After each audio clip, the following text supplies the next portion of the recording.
ونصلی علی رسولہ الکریم اما بعد فاعوذ باللہ من الشیطان الرجیم بسم اللہ الرحمن الرحیم۔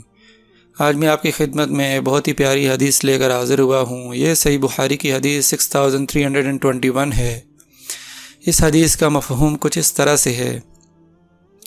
ہم سے عبدالعزیز بن عبداللہ نے بیان کیا، کہا ہم سے امام مالک نے بیان کیا، ان سے ابن شہاب نے، ان سے ابو عبداللہ الاغر اور ابو سلمہ بن عبد الرحمن نے، اور ان سے ابو ہریرہ رضی اللہ عنہ نے کہ رسول اللہ صلی اللہ علیہ وسلم نے فرمایا کہ ہمارا رب تبارک و تعالی ہر رات آسماں دنیا کی طرف نزول فرماتا ہے۔